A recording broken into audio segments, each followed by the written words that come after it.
Ser podcast.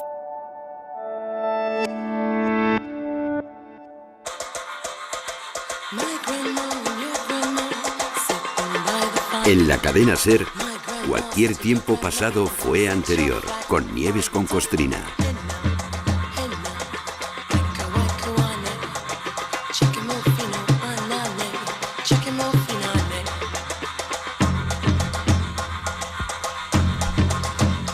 ...7 de septiembre de 1979...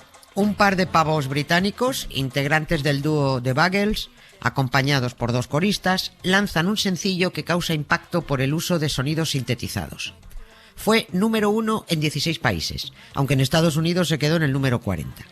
Los Buggles tuvieron la gran suerte de que el canal de televisión MTV eligiera para estrenar sus emisiones en 1981 el vídeo de estos pavos.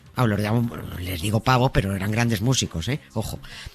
Bueno, que eligió el vídeo de estos pavos y sus coristas, que cantan algo así como: el vídeo mató a la estrella de la radio, agua, agua, la llegada de la imagen rompió tu corazón, ahora estamos en un estudio abandonado, escuchamos grabaciones que suenan viejas, en fin, algo parecido a esto.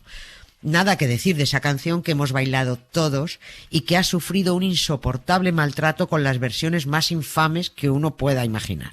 Desde Parchís, donde el chaval solista, para imitar la voz sintetizada, cantaba tapándose la nariz, hasta un francés llamado Ringo que grabó la misma música pero con la letra «La Marilyn no se quiere casar», pasando por la banda de los 80 Aerolíneas Federales, que tunearon la letra y cantaban «Mi vídeo no tiene mando a distancia», y decían que ese vídeo era marca Duralex y se lo habían comprado el Corte Inglés. Búsquenlos porque es que no tienen desperdicio.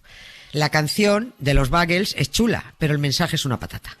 Escribió Manuel Vázquez Montalbán que había requiems que le sacaban de quicio, esos futurólogos que preconizan la muerte de todo. «El requiem por el libro me saca de quicio», escribió. «La muerte del cine es que me pone malo, pero si se me anuncia que va a morir la radio es que soy capaz de cualquier cosa».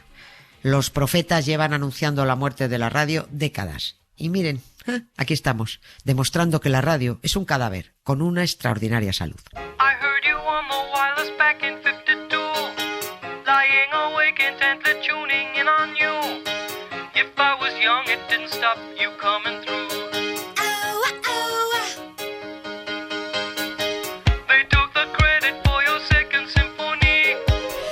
Si alguno de ustedes aún no se ha enterado de que la cadena SER ha cumplido 100 años en 2024, entenderemos que ha estado en el último año rodando un documental de osos polares en el archipiélago noruego de Svalbard, porque con la turra que hemos dado no habría otra explicación. Y puesto que está casi todo dicho, mejor nos ocupamos de dos asuntos que son la cara y la cruz de la radiodifusión. Las redes, la inteligencia artificial, el periodismo, la política, la radio, todo depende de quienes las controlan, de quiénes y cómo las utilicen y con qué fin. Esa cara y esa cruz en la radiodifusión tienen nombre y apellidos. El genial Orson Welles es la cara y el nazi Joseph Goebbels es la cruz. De ellos dos van cualquier tiempo pasado fue anterior, de cómo Welles y Goebbels supieron ver el potencial de la radiodifusión antes que nadie, uno para bien y otro para mal. Uno demostró ese poderío enfocado al entretenimiento, aunque la liara muy parda el día que lo demostró. Y el otro consiguió llevar a la ruina a todo un país porque utilizó la radio para nazificar y comerles el tarro a millones de ciudadanos que pagaron muy caro creerse lo que les contaba la ultraderecha. La historia del follón que montó Orson Welles aquella noche víspera de la de Halloween de 1938 con la dramatización del libro La Guerra de los Mundos de Herbert George Wells, que aunque no lo parezca no eran primos, utilizando trucos para inquietar a los oyentes, pues esta historia la conocemos todos de oídas. Pero la vamos a desmenuzar para conocerla aún mejor y para que ya no nos quepa duda de que Wells era un genio en la dirección, en la interpretación, en el guión y en el postureo.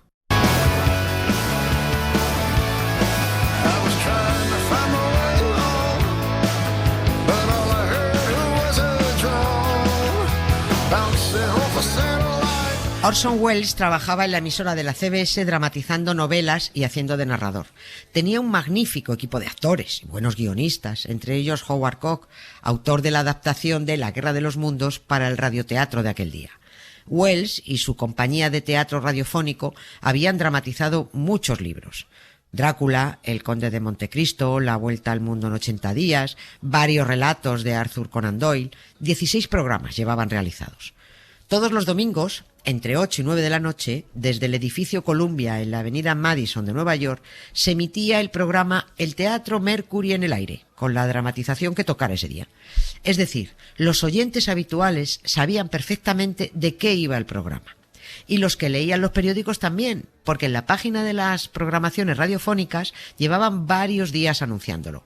El domingo 30 de octubre, a las 8, La Guerra de los Mundos, de la compañía de teatro radiofónico Mercury. ¡Ay, lo importante que es estar informado!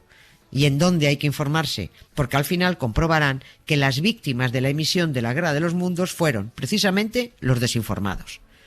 Orson Welles no es que tuviera mucha audiencia, porque la mayoría de los oyentes de su zona de alcance en la costa este estaban a la misma hora sintonizando la radio de la competencia, la NBC, que programaba un espacio de variedades de muchísimo éxito con el título La Hora de Chase and Sambor, patrocinado por la marca de café Chase and Sambor.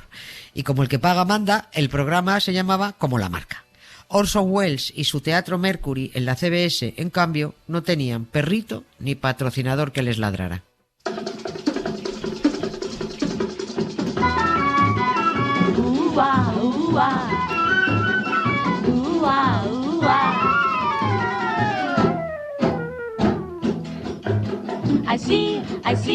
I see it all. Your eyes are like a crystal ball. En el programa de variedades de la NBC participaba un famoso ventrílocuo con su muñeco Charlie McCarthy. Y además de contar con música y cantantes en directo, también pasaban por allí figuras de primer orden. Bob Hope, Carmen Miranda, Tyrone Power. Así que tenemos que a las 8 de la tarde de aquel domingo empezaron a la vez el radioteatro en la CBS y el show de variedades en la NBC. Todo ello, sitúense en la época, en riguroso directo, tanto la dramatización de la Guerra de los Mundos, con los actores haciendo varios personajes cada uno, con sus efectos especiales, su pianista poniendo tensión a las escenas, como el show del ventrílocuo, con público, también con orquesta, con invitados. Por aquel entonces, eso de grabar para emitirlo después no era habitual. Lo que alguien escuchaba a las 8 de la tarde estaba sucediendo a las 8 de la tarde.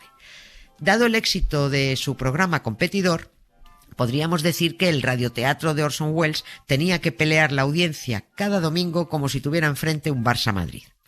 Así que, para el programa de aquel día, víspera de Halloween, sacó su ingenio de paseo y a Welles le salió una maravilla radiofónica. Aunque, para no faltar a la verdad, ya es muy difícil diferenciar lo que fue fruto de la casualidad y lo que planeó Orson Welles, porque era un tipo muy hábil. Y a toro pasado supo aprovechar muy bien la polémica que se armó tras la emisión de La Guerra de los Mundos. This is the end, beautiful friend. This is the end, my only friend. Welles y el guionista cambiaron la estructura de la dramatización para convertirla, más que en una representación teatral, en una crónica periodística. Es decir, con todos los guiones de las novelas que adaptaban para la radio, daba igual cuando los oyentes sintonizaran el programa, daba igual si estaba empezado o a medias, se notaba, nada más comenzar a escucharlo, que era la lectura de un libro con los actores interpretándolo. Con la obra La Guerra de los Mundos se cambió la estrategia y se hizo una adaptación moderna. Y por cierto, bueno, estamos aquí dando por hecho que todo el mundo sabe de qué va la novela del británico H.G. Wells. Mal hecho. Es una obra de ciencia ficción, eso es fácil de adivinar por el título, que se publicó en 1898 y va de una invasión de extraterrestres que vienen a merendarse y acabar con los terrícolas. Está contado en primera persona por el protagonista, que huye con su hermano pequeño mientras los marcianos están atacando Londres y el sur de Inglaterra. Wells, el autor del libro, dijo que para escribir La Guerra de los Mundos se inspiró en la masacre de aborígenes que provocaron sus paisanos británicos cuando colonizaron Tasmania, esa isla al sur de Australia. Al principio del siglo XIX, los británicos entraron, pues como solemos entrar los colonizadores, como un elefante en una cacharrería. Y entre las enfermedades que les llevaron y los asesinatos indiscriminados, la población de aborígenes en Tasmania se redujo de 5.000 a 300 personas. Aquello impresionó a H.G. Wells, porque los tasmanos debieron ver a los británicos invadiendo sus tierras con el mismo pavor que los terrícolas verían una invasión marciana. Disparos, explosiones, idioma que no entendían, vestimentas raras, otro color de piel.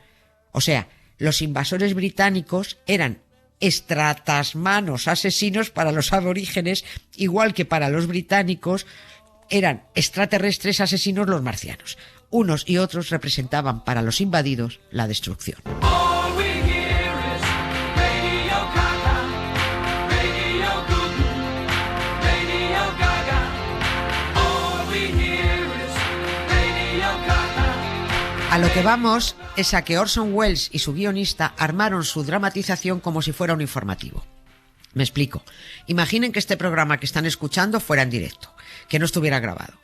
Y mientras les estoy contando esto, entra en el estudio algún compañero de informativos y me indica que hay que interrumpir porque Israel está bombardeando con drones la sede del PP. Con Feijóo dentro, por supuesto.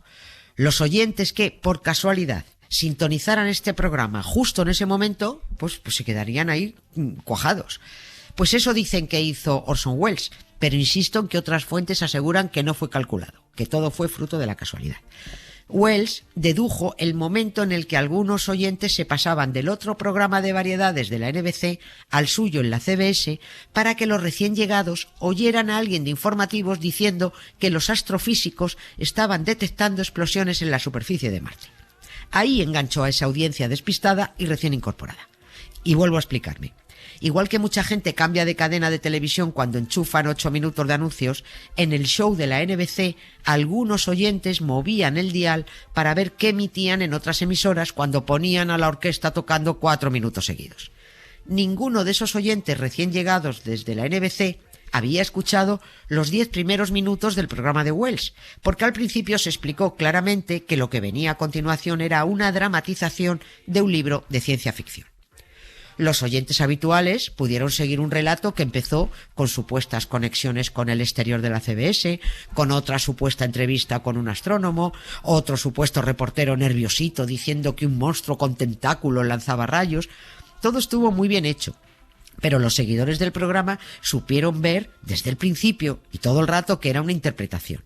Los menos listos o los recién incorporados se lo comieron como cierto.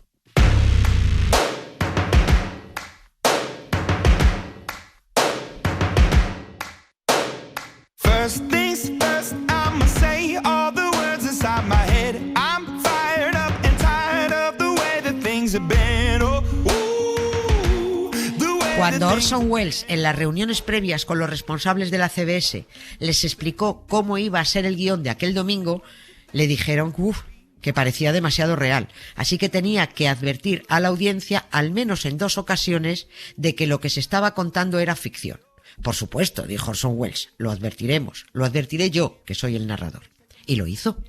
La primera advertencia la lanzó justo al principio, cuando el mayor pastel de la audiencia estaba en el programa de variedades de la NBC. Y el segundo aviso lo lanzó después de un mensaje de alguien alertando a la población de un ataque marciano. Mensaje que todo el mundo identificó con la voz del presidente de los Estados Unidos, Franklin Delano Roosevelt. Evidentemente no era él, porque cuando Wells le dijo a la CBS que iban a ficcionar una conexión con la Casa Blanca para que el presidente diera un mensaje de alerta a la nación, los directivos de la cadena le dijeron que vamos, que ni de coña, que ni se le ocurriera mencionar ni al presidente ni a la Casa Blanca, nada de nombres, nada de instituciones. Y Orson Welles obedeció, pero el actor que entró en antena hablaba exactamente igual que Roosevelt. Era un imitador, y aunque en ningún momento se dijo que era el presidente, cada oyente sacó sus propias conclusiones.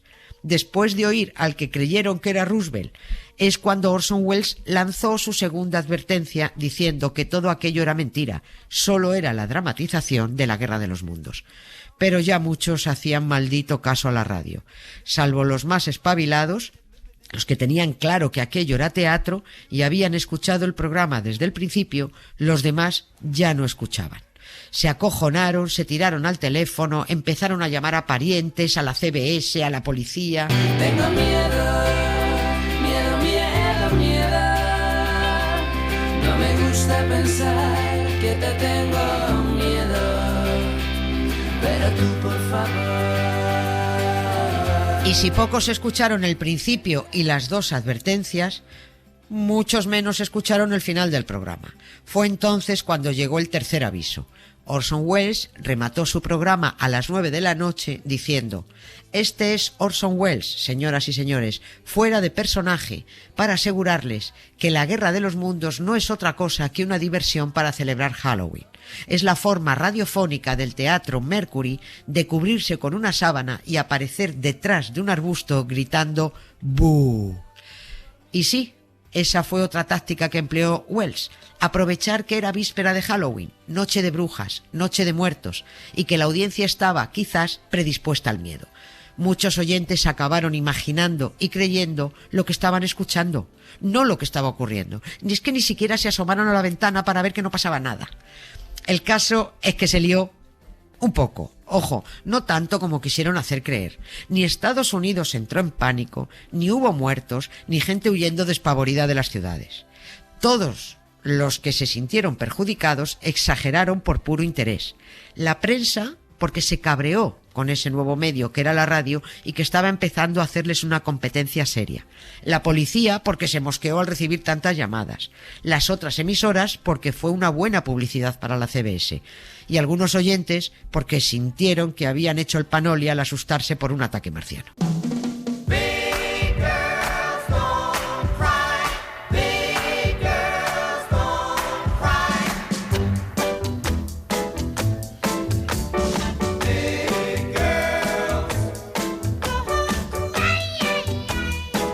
Es verdad que muchos policías se personaron en el edificio de la CBS cuando terminó el programa y que también llegaron unas decenas de neoyorquinos mosqueados, que hubo que sacar a los actores del Teatro Mercury y a Orson Welles por otra puerta, aunque de allí se fueron tranquilamente a ensayar en un teatro la dramatización de la obra prevista para el domingo siguiente. Los periodistas también llegaron a la CBS preguntando por el número de muertes que había provocado la emisión de la Guerra de los Mundos, por los heridos tras la estampida de gente que salió de una sala de New Jersey, por los accidentes de tráfico, por los suicidios de gentes que prefirieron morir antes que caer en manos de hombrecillos verdes. Nada de eso había ocurrido. Los propagadores de bulos, como Iker Jiménez y su esposa Carmen Porter, los que no confirman los bulos que les chivan y van con ellos por burdos que sean, como Ana Pastor y su marido Antonio Ferreras, vienen de antiguo. Los de ahora no han inventado nada. Periodistas embusteros ha habido y habrá siempre. Y con la Guerra de los Mundos también hubo muchos bulos, porque la verdad no era tan atractiva ni tan rentable como la mentira. Durante la emisión de la Guerra de los Mundos bastaba con asomarse a la ventana para ver que no había ningún ataque en ninguna de las ciudades que se mencionaban en la dramatización, que no había explosiones, ni gente huyendo despavorida, ni atascos en las calles. La centralita de la CBS colapsó, cierto. La policía no daba abasto a atender llamadas, cierto también. La prensa y los polis se tiraron en plancha hacia el edificio de la CBS y la noticia corrió de este a oeste y hasta Canadá porque las familias y los amigos se llamaban por teléfono, pero en la calle no pasaba nada.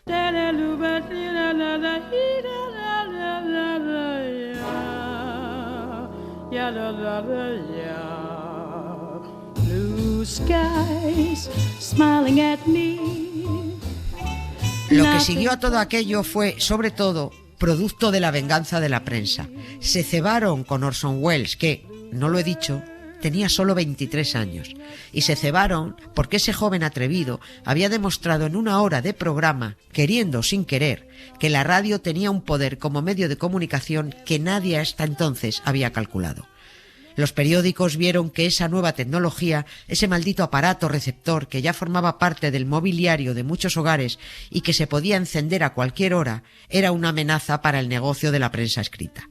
Por eso los periódicos exageraron las escenas de pánico. Se inventaron muertes que no hubo, suicidios que no existieron, accidentes y estampidas que nunca se produjeron, porque necesitaban desacreditar a la radio.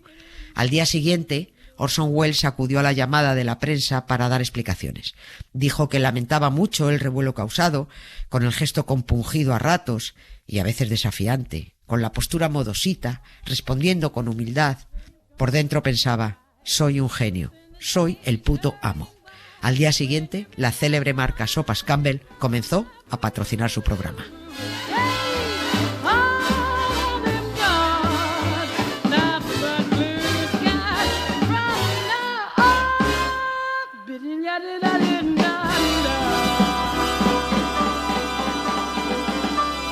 Historias con sonido. Cara A, con Emma Vallespinós. Vamos con la primera historia con sonido de hoy. Hola, Emma. Hola, Nieves. Hoy estoy tiquismiquis. Empezabas el programa hablando de la canción Video Killed de Radio Star, que es agorera, sí, pero pegadiza también, y de lo mal versionada que ha estado en algunas ocasiones, y espero que os guste este tema, porque hoy os vais a hartar de escucharlo. Es lo suyo. Sí, Claro. pero en versiones que sí, en versiones que están a la altura, porque los hay que lo han hecho bien. ¿Quiénes? Pues, por ejemplo, The Presidents of the United States of America, la banda de rock alternativo nacida en los 90 en Seattle, y que dijeron adiós a la música en 2016, por cierto, en un comunicado en el que explicaban que se habían hecho mayores. Y yo me imaginaba a Mick Jagger, ¿no?, con sus 80 añazos pensando, pues menudos flojos estos. Es buenísimo hacer un comunicado porque te hacen mayor. Sí, la escuchamos.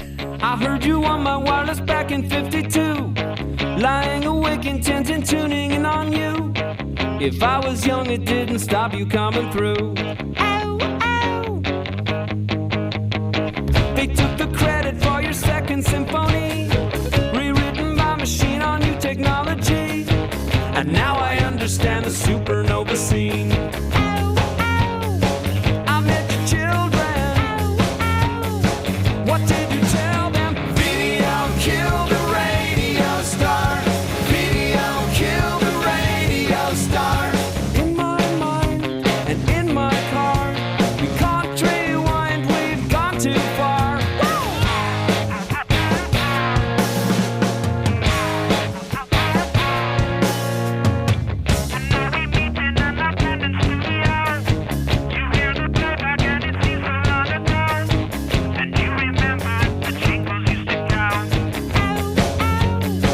You were the first one.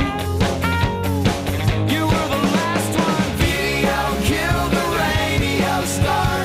Video killed the radio star. It's in my mind and in my car. We can't rewind, we've gone too far. Too far!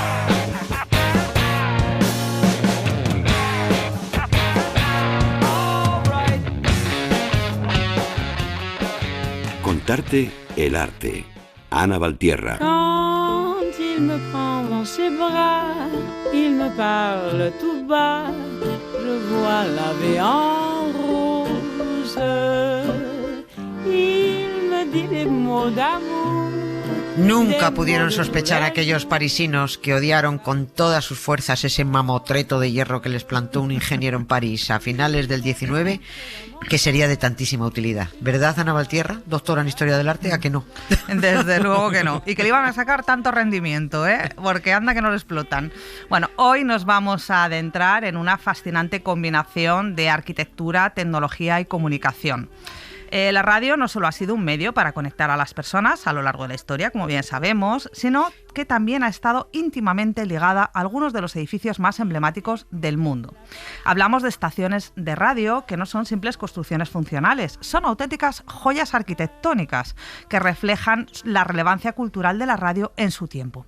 Hoy nos vamos a fijar en uno de esos monumentos que han sido el hogar de la radio. Pues fíjate, porque en eso Francia y la Torre Eiffel tienen mucho que decir, ya lo sabes. Bueno, y tanto, efectivamente. Es un símbolo de París, aunque hoy la Torre Eiffel es mundialmente conocida.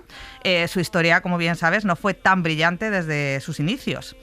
Fue diseñada por el ingeniero Gustave Eiffel para la Exposición Universal de 1889 y en su momento muchos, casi todos, pensaron que era una aberración.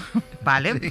Los franceses para construirla colocaron, que era un poco loco en aquella época, 18.000 piezas de hierro forjado, unidas por 2,5 millones de remaches, formando una estructura que alcanzaba 300 metros de altura. Y atención, inicialmente, como decíamos, su destino era ser desmantelada una vez terminada la exposición. Afortunadamente, con el tiempo, la torre encontró un nuevo propósito y no me refiero solo a cobrar 35 euros a cada turismo para subir, que ya justificaría de sobra mantener eso ahí, ¿eh? Vamos, pero de sobra. La que no es rentable ni nada. Hombre. Bueno, cuéntanos, ¿cómo se pasó de las críticas a la gloria? Pues Nieves, como te imaginarás, no fue fácil. En un principio, la Torre Eiffel recibió críticas feroces. La llamaron el farol de la vergüenza, chimenea de fábrica, que esto tiene un poco de razón. Sí, incluso un grupo de 300 artistas, escritores y arquitectos parisinos publicó una carta abierta en 1887 en el periódico Le Temps, calificando la torre como una, comillas, columna de hierro gigantesca, aplastante e inútil. Comillas, que profanaría el París eterno, ¿vale? Yo he revisado esta lista, añado como dato, y no estaba ninguno de los impresionistas ni todos los más modernos, es decir, eran los artistas un poco más casposos, vamos a decirlo así. Por curiosidad lo digo, ¿no? Pero bueno, Gustave Eiffel era un hombre más persuasivo que un vendedor de seguros y convenció a las autoridades de que la torre no solo era un monumento arquitectónico, que ya era complicado en la época, sino que también serviría como antena de comunicaciones. Y ahí es cuando empezó a resurgir. Vamos a ver, es normal que Eiffel se emperrara tanto en mantenerla. Después de la panzada a diseñar hierros y clavos que se había pegado, no es de extrañar, vamos, yo saco las uñas si después de 3 horas, Nieves, montando una estantería kayaks, me dices que la tengo que desmontar. Pues imagínate este pobre que tenía ahí remaches para aburrir. No he desmontado y vuelto a montar yo cosas, porque no quedaba así. Pero bueno, a Eiffel vino a salvarle definitivamente la radiotelegrafía. Exacto. Sin duda. Exacto. En 1898 se llevó a cabo el primer experimento exitoso de transmisión inalámbrica desde la Torre Eiffel, enviando señales al Panteón, que estaba pues, a unos 4 kilómetros de distancia. Esto fue solo el principio. En los años siguientes, la torre se equipó con una potente antena que la convirtió en una pieza esencial para la radiodifusión en Francia. Pero lo más interesante de todo va a venir, Nieves, con la Primera Guerra Mundial. Algunos historiadores han llamado a la Torre Eiffel el arma invisible de Francia durante la guerra, pero es que claro, invisible, esa pedazo de mole de hierro. Imprevisible, sí, podríamos decir, ¿no? Para el nuevo uso que se le dio para los enemigos, por lo menos. Su antena jugó un papel crucial al interceptar el famoso telegrama de París de 1914. Este mensaje alemán revelaba detalles cruciales sobre los movimientos del ejército enemigo. Y así, pues, los franceses pudieron ajustar su estrategia y ¡zas! Frenaron a los alemanes en seco cuando se acercaban a París. Nada mal.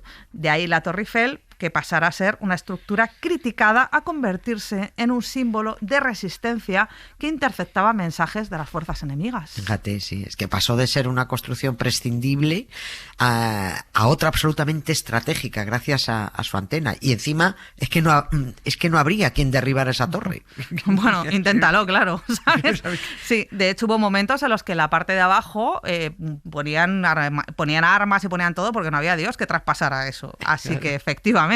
Bueno, esa antena no solo ayudó durante la guerra, sino que en 1921 la Torre Eiffel hizo historia al realizar la primera transmisión transatlántica de radio a los Estados Unidos. Y con el tiempo se convirtió en una emisora regular, transmitiendo noticias, música y cultura. Así que, como ves, la Torre Eiffel no es solo un monumento de hierro, sino un emblema de la evolución de la comunicación. La torre pasó de ser una obra odiada a una pieza clave de la historia de la radio, fíjate, del infierno a la gloria. Y eso nos demuestra lo importante que es el lugar de emisión de radio. Incluso le dio nombre a la radio del momento, Radio Tour Eiffel, que me parece maravilloso. Sí. Fue la primera emisora de radio creada en Francia y estuvo emitiendo hasta junio de 1940. Y bueno, te cuento una curiosidad que para ti sé que no es curiosidad, pero a lo mejor para nuestros oyentes sí. La inauguración oficial de esta Radio Tour Eiffel fue en 1922 y leyeron un poema, fíjate qué bonito, de Víctor Hugo. Las primeras retransmisiones diarias eran modestas, solo media hora, y daban el parte meteorológico, fíjate lo importante que era ya, considerado hace más de 100 años, el parte meteorológico. Y poco a poco la música ocupó un lugar importante, con orquestas tocando en directo. Imagínatelo, Nieves, música en directo desde la Torre Eiffel, retransmitida por radio. Pura maravilla. Maravilla, maravilla. Estoy segura de que los que han contado con el honor de tener la sede más guay de todas las emisoras del mundo son los franceses. Sí. Desde luego, en la torre, que es todo un símbolo mundial. Impresionante. Así es, Nieves, cuánta razón tienes. Hoy es impensable que nadie quiera destruir la Torre Eiffel. Bueno, salvo si eres Hitler, por supuesto, sí, que se te puede pasar cualquier cosa por la cabeza. Bueno, parece ser que cuando el ejército aliado estaba a las puertas de la ciudad, la noche del 24 de agosto de 1944, Hitler ordenó reducir a ruinas la ciudad de París. Concretamente, los monumentos o edificios que eran más significativos. Bueno, claro, estamos hartos de verlo en las guerras. Si destruyes las obras de arte más emblemáticas, destruyes la identidad de la ciudadanía. Y entre estos monumentos, por supuesto, estaba la Torre Eiffel. Afortunadamente, el comandante de las tropas alemanas en París, persona a la que Hitler dio la orden, no la cumplió. Se llamaba Dietrich von Clotilde y tenía órdenes de no entregar la ciudad sin arrasarla, poniendo minas en palacios y estatuas por toda la ciudad. No lo hizo, y se hizo famoso precisamente por eso, por desobedecer a Hitler. Y diréis, ¡jo, qué valiente! Desobedecer a Hitler. Pero bueno, es que Nieves, Hitler ya estaba en las últimas, bastante acabadísimo. De hecho, llegó a poner los explosivos, este señor, pero no lo llegó a detonar, pero realmente por su propio interés. Pensaba que si no destruía estos monumentos, evitaría represalias en la derrota. Luego, él intentó blanquear su imagen en sus memorias, como han hecho todos estos grandes criminales, diciendo que no destruyó París porque ello habría sido un acto malvado y vergonzoso contra una ciudad que es la cuna de la cultura. O sea, no se puede tener la cara más dura que este señor, así, tal cual. El caso es que la Torre Eiffel volvió a sobrevivir por segunda vez a su demolición, a su destrucción, y sigue victoriosa como símbolo de la historia del arte y, por supuesto, de la radio. Desde luego, la Torre Eiffel resultó ser no solo un impresionante monumento, sino también una magnífica aliada de la radiotelegrafía primero y de la radiodifusión después. Y bien que la conoces tú, que sabes de arte, sabes de torre y sabes de hierro, sabes de todo. Muchas gracias, Ana. Gracias a ti, Nieves. Un abrazo. El invitado, con Jesús Pozo.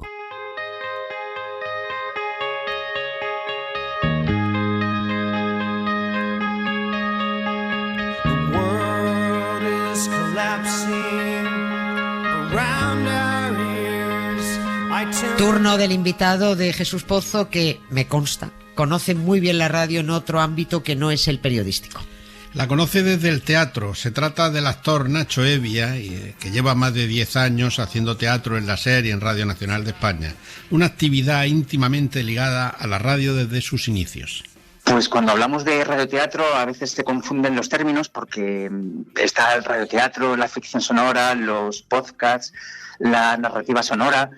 Por ejemplo, el radioteatro se asocia más a las lecturas dramatizadas, grabadas, en el que hay un narrador que va explicando la acción, y la ficción sonora, que puede ser grabada también, se diferencia, por ejemplo, la ficción sonora que hace Radio Nacional porque se hace en directo. Ahí cualquier cosa que suceda, el oyente es partícipe tanto de los aciertos como de los errores. Y en los podcasts es que es un mundo amplísimo porque ahí cabe todo: poesía, teatro, divulgación, ensayo, desde un cómic, desde Sandman de Neil Gaiman a El viaje de Magallanes, por ejemplo.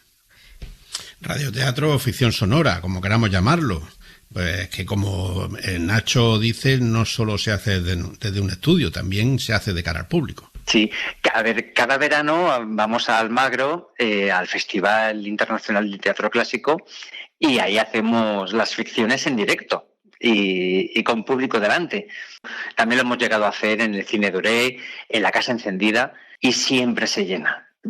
Todo y que las ficciones sonoras son para radio, a la gente le gusta ir a verlo. Porque aunque estamos todos vestidos de negro, delante de nuestro atril, con nuestro micrófono, al público le encanta ver cómo estamos interpretando. Pero luego también es que está la magia de ver cómo funciona la radio en directo. Por ejemplo, estamos en Almagro y te viene un matrimonio de La Coruña que ha ido expresamente a ver la ficción en directo en el Corral de Comedias. Ha ido a ver un programa de radio. Pero porque son amantes de este género. Sí. ¿Y te ha contado Nacho Evia cómo hay que prepararse para hacer bien el teatro en la radio? Claro, me lo contó sobre todo pensando en los jóvenes que empiezan a descubrir este medio que sabes que es de entretenimiento y conocimiento. Creo que lo primero es tener un buen guión. El guión es importantísimo, tanto si es original como si es una adaptación. Hay que pensar que que no hay que poner de más. Cuanto más sintetizado lo puedas tener, que no se repiten las cosas, ni las ideas, ni las escenas, mucho mejor. Luego, la dirección es importantísima para marcar los ritmos, las pausas, la ambientación sonora, los recursos sonoros también son importantísimos, porque es que todo es a través del sonido. Y ya al final, por último, el actor y la actriz. Y como digo, hay que darle importancia a la emoción a través de la voz. La voz tiene que ser capaz de mostrar la emoción que tiene el personaje. Ay, la importancia del guión. Ya sabes que la mejor improvisación es la que está en el guión. Exactamente. Y otro aspecto también muy importante que nos hace notar Nacho es la importancia del silencio, que en un informativo pone de los nervios a los realizadores, pero que en el teatro radiofónico es un elemento muy importante. Lo más importante en la ficción sonora es que tú tienes que conseguir que el oyente sepa cuáles son las emociones del personaje. ¿Cómo muestras la pesadumbre en radio? Y todo eso está en la voz. El Benigno Moreno, el director de ficción sonora, él dice que el sonido cuando lo escuchas produce mucha emoción. Y yo diría más, yo diría que también el silencio. Siempre se ha dicho que en la radio siempre tiene que haber sonido, que tiene que haber alguien hablando, que no puede haber silencio, que es la muerte de la radio, ¿no? Pero yo creo que en las ficciones sonoras se consigue que el silencio sea muy elocuente. En cine o en el teatro, el silencio es muy visual, lo puedes ver. Pero en una ficción sonora, el silencio se convierte en magia. Es como un hechizo que se rompe con una respiración o con un jadeo. Y nos habla también Nacho Evia de la enorme facilidad para hacer ficción sonora en la radio. Para hacer una ficción sonora solamente hace falta una estación de radio y no tiene que ser último modelo. Si es que además lo bueno de la radio es que aunque haya un apagón digital, la radio va a sobrevivir. Cuando haya un ataque zombie o un colapso, solamente nos vamos a poder comunicar por radio. Es que la radio nos va a sobrevivir a todos. La radio es como el teatro, va a sobrevivir a todo lo que venga. Hombre, ya si tienes un ordenador y más equipo y una pantalla, pues fabuloso. Por ejemplo, hace poco escuché que en un centro cultural de Segovia habían hecho alumnos del taller de teatro de adolescentes, habían hecho Las bicicletas son para el verano y lo habían convertido en podcast. Y me pareció fabuloso. Y lo estuve escuchando y lo escuché además en la plataforma de la SER. Y me pareció precioso que alumnos adolescentes del taller de teatro de un centro cultural hicieron Las bicicletas son para el verano. El radioteatro acompaña a la radio desde su nacimiento, eso ya lo hemos contado. Así que yo creo que por algo será. ¿Dónde empezó Nacho Evia su andadura radiofónica? Pues en esta casa, en la SER, y mira cómo nos lo contó. Pues yo me incorporé en la sección Pasajeros en Tránsito, que era una sección que se hacía en directo, en la que estábamos 4 personas que narrábamos nuestros avatares durante la semana. Éramos Moisés, Carol, Pepa y yo. Nacho. A mí me mantuvieron el nombre, pero es que mis compañeros se llamaban de otra manera. Porque, es que yo creo que esto nunca se ha contado, pero es que nuestras historias, todo lo que contábamos, estaba guionizado. Yo no sé si esto es una primicia o no, pero esto nunca se llegó a contar en antena. El público creía que era verdad, que éramos 4 personas anónimas que cada sábado íbamos a la SER a contar cómo nos había ido la semana y a contar pues nuestras peripecias, nuestros avatares y de hecho pues luego recibíamos emails e incluso cartas y algún peluche. Fíjate que aquello fue hace 7 u 8 años y eran casos que pasaban por ser reales gracias a un guión muy convincente. Se suponía que yo era un técnico de sonido de la SER que vivía en Hospitalet con mi abuela, incapaz de enamorarme, pero que tenía relaciones sexuales todos los días. Mi sueño era publicar y tenía reuniones con una editora. Me ponía de coca con ella en los restaurantes, en los bares. Tuve una desgracia, que es que, un amigo, todo esto es la ficción, un amigo que estaba enamorado de mí me lo dijo y como yo lo rechacé, entró en depresión y al final murió. Unas cosas tremendas. Al final mi personaje se enamoró y Y bueno, pues así, pues imagínate, cada semana era, pero con cosas que podían ser perfectamente entendibles, naturales, creíbles. Nosotros al contarlos de una manera tan natural y ser historias que le puede pasar a cualquiera, el público se lo creía. Pero claro, estamos hablando de hace muchísimos años, las redes no estaban tan desarrolladas y sería muy fácil descubrirnos ahora. Estábamos Ana Alonso, Ana Barrachina, Gustavo Gonzalo y yo. Yo creo que se hace poco teatro en la radio. A mí me falta que me cuenten historias largas para estar una hora escuchando ahí una ficción. Y creo que para el oficio de actor sería una buena noticia que hubiera más ficción sonora, ¿no? Pues sí, también le pregunté a Nacho sobre esto de ser actor y vivir de ello. A los actores y las actrices difícilmente podemos vivir únicamente de nuestro trabajo. Bueno, además así lo dicen todas las estadísticas que sacan las asociaciones de actores. Aproximadamente solamente el 8% puede vivir de su trabajo. No hay castings abiertos casi en el mundo del teatro. Y en el mundo audiovisual está muy, muy, muy difícil, aun incluso teniendo representante. Sin representante es casi imposible que puedas acceder. Todos tenemos algo de todos los personajes que interpretamos, por muy alejados que nos sintamos. Y el estudiar a ese personaje te ayuda a estudiarte a ti mismo, te ayuda a saber quién eres tú.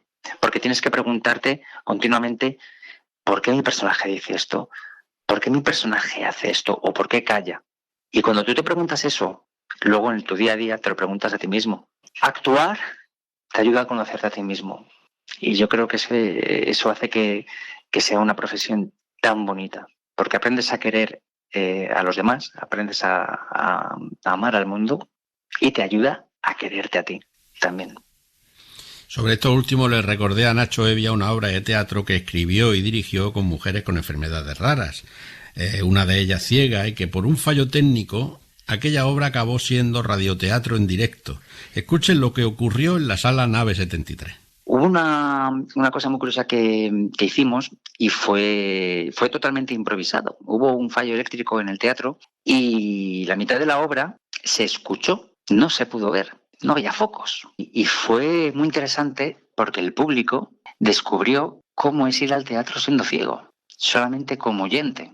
Después de ese día decidí incorporar un trozo de la obra a oscuras, totalmente a oscuras, para hacer partícipe al público de lo que es la ceguera y simplemente acceder a las emociones a través del sentido del oído. E hizo la obra, a mi parecer, más redonda, porque sí, así se consiguió que fuese totalmente inclusiva, creando la empatía en el público vidente para que viese una obra solamente como oyente.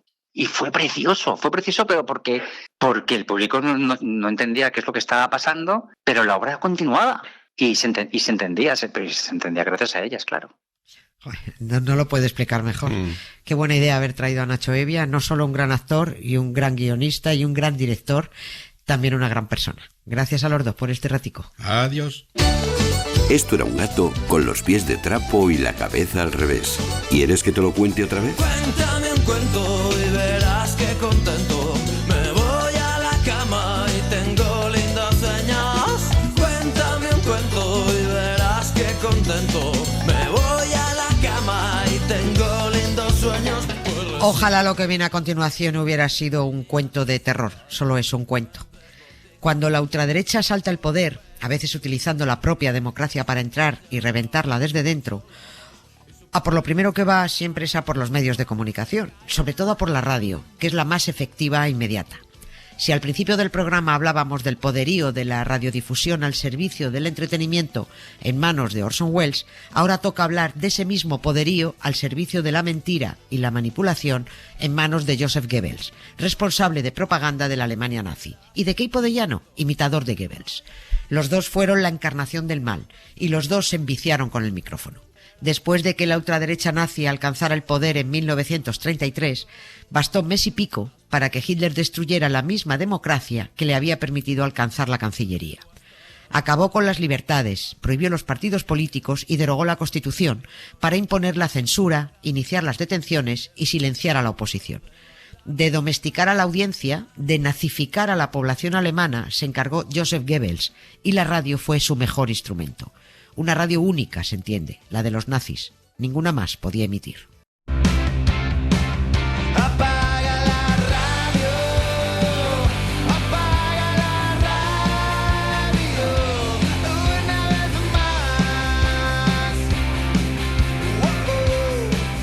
Con una única radio transmitiendo una y otra vez mensajes con el argumentario nazi, repitiendo idioteces sobre esa raza aria que se inventaron, criminalizando al extranjero, al comunista, al homosexual, al judío, volvieron a los alemanes gilipollas perdidos a base de escuchar a través de la radio una y otra vez los mismos mensajes nazis gracias a los altavoces instalados en plazas, mercados, escuelas y fábricas. Con la radio crearemos opinión pública, dijo Goebbels. Pero además de dar la turra en los espacios públicos, necesitaba que en cada casa alemana hubiera un receptor de radio. Eso era un problema, porque los aparatos receptores eran muy caros en aquellos años 30. Las familias más humildes no podían tener radio, y los de clase media-baja tenían que ahorrar mucho para comprarse una. Pero a Goebbels no se le ponía nada por delante. Si conseguía que los fabricantes abarataran los receptores de radio, la nazificación de los ciudadanos sería más rápida y efectiva. Así nació el modelo VE 301, conocido como Volksempfänger, algo así, dicho malamente en alemán, y que al castellano se traduce como Radio del Pueblo.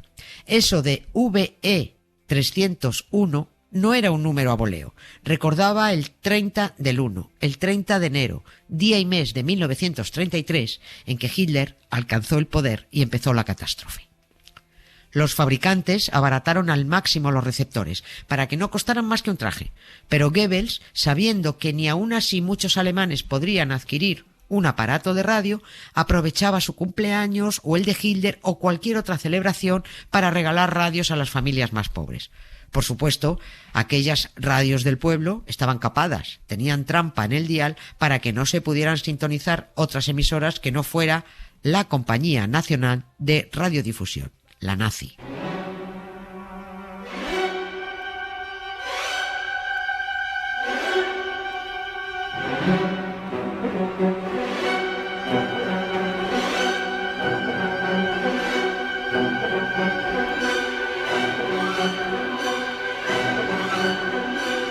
Prácticamente ni una sola casa se quedó sin su aparato donde recibir machaconamente los mensajes nazis y los bulos de fascistas. Y Wagner, a todas horas sonando Wagner. Woody Allen decía en su personaje de la película Misterioso Asesinato en Manhattan que no le gustaba Wagner porque cada vez que lo escuchaba le daban ganas de invadir Polonia. Coño, ¿es verdad? Pues eso, el buen alemán tenía que escuchar a Wagner, tenía prohibido ver arte moderno porque eso era arte degenerado. El único cine que se veía era el que producían los nazis, el único teatro que se representaba era el que autorizaban los nazis y la única radio que se podía escuchar era la que hacían los nazis. Los nazis españoles, los franquistas, tomaron buena nota de la actuación de Goebbels en Alemania con la radio. Por eso los golpistas señalaron las 60 y tantas emisoras de radio que había en España como objetivos principales a tomar en los primeros días del golpe de Estado. Tenían que controlar la radio porque había 300.000 aparatos receptores en los hogares españoles y a través de ellos, al igual que hicieron los nazis, nazificando a los alemanes, los franquistas tenían que volver imbéciles a los ciudadanos. Ya lo dijo Unamuno, como triunfen los fascistas, España se va a convertir en un país de imbéciles. Y así fue. A los franquistas, en cambio, el plan les falló estrepitosamente, porque de las 67 emisoras solo pudieron tomar 16, entre ellas Unión Radio Sevilla, desde cuyos micrófonos el militar patriota y asesino Queipo de Llano no es que arengara, es que animaba a los falangistas a violar a las mujeres de los rojos para que supieran lo que era un hombre. Alentaba a matar rojos como a perros y llamaba cobardes aquellas 250.000 criaturas, mujeres, niños, ancianos que huían, según él, en desbandá por la carretera de Málaga a Almería.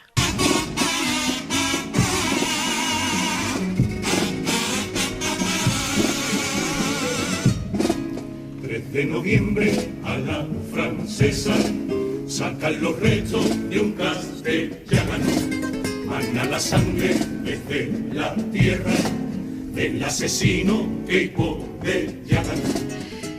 Gracias a actitudes tan cristianas, el teniente general Gonzalo Queipo de Llano, en premio por lo bien que asesinaba a compatriotas y por las 600 charlas que dio en 18 meses desde los micrófonos de Radio Sevilla, casi siempre pasado de alcohol, mereció el honor de ser enterrado a los pies de una estatua forrada de sedas, oros y joyas a la que llaman Macarena. Sus fanes, los macarenos, ampararon al asesino y despreciaron la memoria de sus víctimas desde el mismo día de la muerte del carnicero de Sevilla, en 1951, hasta el 3 de noviembre del año 2022. Pueden estar orgullosos. Borracho, que usaba Sevilla Radio va a festejar su maldad. Antes de los lindos versos de allá, de José María de Mar. Por eso la Semana Santa me sigo oliendo a fantasma, a penitentes de raza, militares a caballo,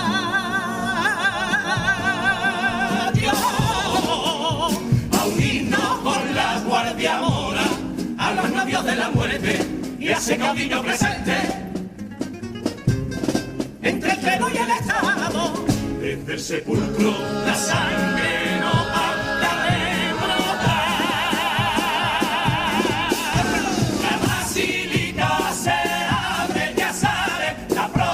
del espanto. No irá a una cuneta el carnicero de Franco. Noviembre, 3 de noviembre, mis muertos te acompañan con su pena. Jamás sonó más vasita la marcha de la madrugada, la Macarena, la Macarena. Historias con sonido. Cara B. Con Emma Vallespinós. Y para cerrar el programa, irremediablemente tiene que venir otra versión de los Bagels. ¿Cuál toca? Bueno, estaba pensando que hoy soy el epílogo, que mejor cierre que lo que acabamos de escuchar no hay, pero bueno. Bueno, vamos, pero sí, pero mejor nos venimos un poquito arriba con lo tuyo. Sí. Vamos a escuchar la de Pink Turtle, que es una banda parisina cuya marca de la casa es coger clásicos pop de los años 60, 70 y 80 y reconvertirlos a ritmo de swing y de jazz. El septeto, porque son trompeta, trombón, saxo, guitarra, piano, contrabajo y batería, lo ha hecho con temas de Lou Reed, de AC/DC, de los Eagles o con nuestro tema protagonista de hoy, el de los Bagels. El grupo nació en 2008, vivieron su momento de gloria en el boom de las versiones, que sigue, estamos bastante adictos a la nostalgia, y han sacado disco recopilatorio en 2024. Pues lo vamos a escuchar de inmediato, pero antes les recordamos que este programa tan radiofónico, tan nuestro, ha sido posible gracias al trabajo de Jesús Pozo, Ana Valtierra, Emma Vallespinós, Pepe Rubio, María Jesús Rodríguez y Nieves con Costrina. Yo misma. Adiós. I heard you on the wireless back in 52, lying awake, intent at tuning in on you. If I was young, it didn't stop you coming through.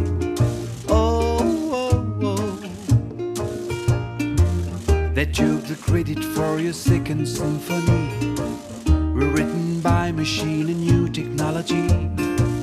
And now I understand the problems you can see. I met your children. What did you tell them? Video killed the radio star. Video killed the radio star. Pictures came and broke your heart. And now we meet in an abandoned studio. We hear the playback and it seems so long ago. And you remember the jingles used to go. You were the first one. You were the last one. Video killed the radio star. Video killed the radio star. In my mind and in my car, we can't rewind, we've gone too far.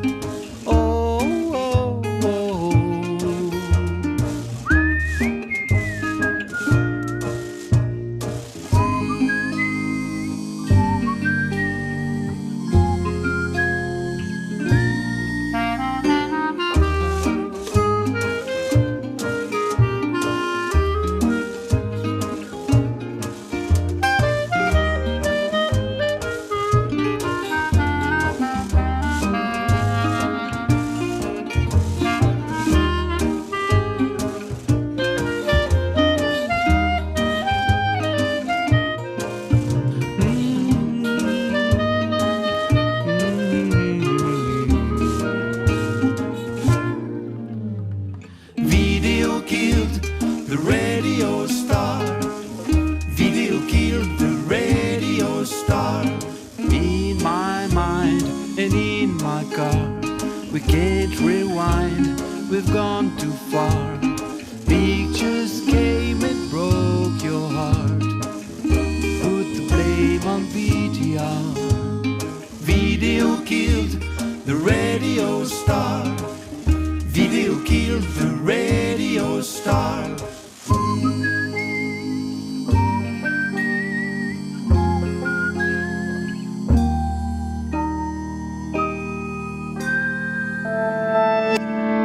Cadena SER.